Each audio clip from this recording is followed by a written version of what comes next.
Salve concurseiros e estudiosos de plantão, aqui é o professor Ronaldo Paiva com uma dica jurídica para agregar conhecimento útil e relevante para você nos seus estudos para concurso público e outros objetivos afins. A gente está aqui para falar sobre os poderes da administração pública, mas antes de entrar propriamente nos poderes, eu quero que você entenda para que eles servem.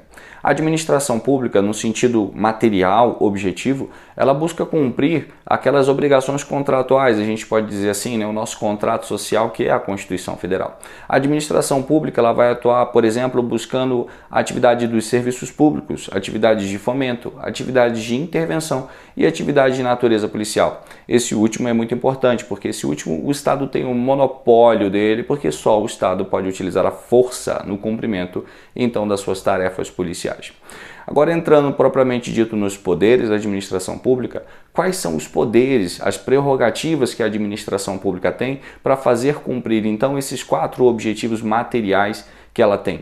A administração pública tem o poder normativo, o poder de polícia, o poder disciplinar, o poder hierárquico, o poder discricionário e o poder vinculado. Esses dois últimos, a doutrina mais atual, mais moderna, não considera tanto quanto poder, como poder, mas como atributos dos atos administrativos. Mas de uma forma geral, a gente vai falar aqui sobre poderes, tá ok? A gente vai falar, por exemplo, no início como um poder normativo. O que é um poder normativo? Por que o Estado tem esse poder? Esse poder a gente tem que lembrar que ele é oriundo de uma fonte primária da norma, que é a lei. Ele depende da lei e esse poder vai ser utilizado propriamente pelo Poder Executivo para normatizar o cumprimento, então, daquelas exigências da lei para com a sociedade. Ele vai criar, por exemplo, uma instrução normativa ou um decreto regulamentar. Ele vai fazer com que a sociedade compreenda, de fato, como utilizar daquele direito ou como cumprir aquela obrigação. O poder de polícia, a palavra central desse poder é a palavra fiscalização. É o poder que o Estado tem de cercear direitos individuais em benefício de uma coletividade. E como é que ele faz isso? Através da fiscalização no cumprimento da lei, no cumprimento, então, da lei para a sociedade. E nesse sentido, ele pode sim cercear um direito individual em benefício da coletividade.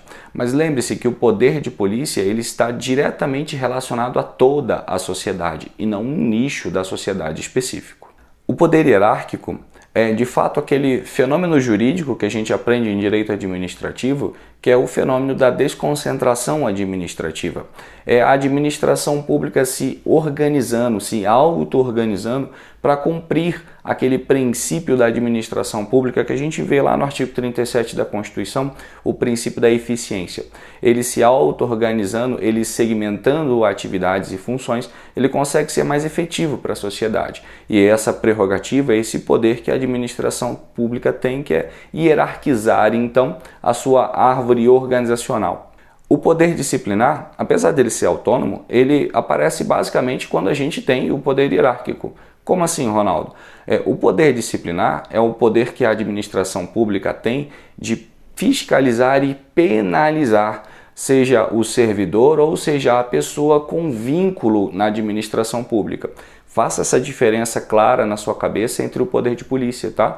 Porque o poder de polícia, ele é para toda a sociedade e o poder disciplinar não. O poder disciplinar, necessariamente, eu preciso de um vínculo jurídico com a administração pública. É de fato o poder que a administração pública tem de punir os seus servidores ou qualquer outra pessoa que tenha vínculo jurídico com ela. O poder vinculado, como eu falei, ele aparece mais como um atributo de ato administrativo, no sentido de que a lei vai estabelecer 5 elementos preponderantes para o cumprimento, então, daquele poder, né? Mas dentro do ato, o ato administrativo ele tem que ser emanado por um agente competente, buscando uma finalidade pública própria, ele tem que ter uma forma estabelecida na lei, ele vai ter um motivo e o objeto.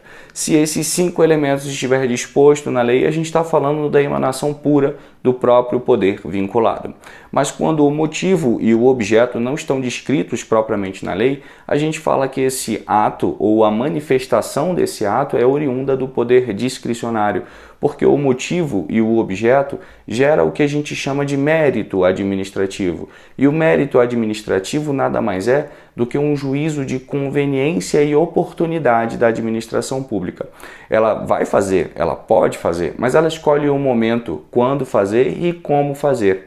Essa é a distinção entre o poder vinculado e o poder discricionário. Bom, tá aqui os principais poderes da administração pública. Espero que tenha atendido algumas expectativas, claro que de uma forma bem objetiva, para que você tenha esse prévio conceito, mas verticalize e pratique questões de concurso. Luz e paz.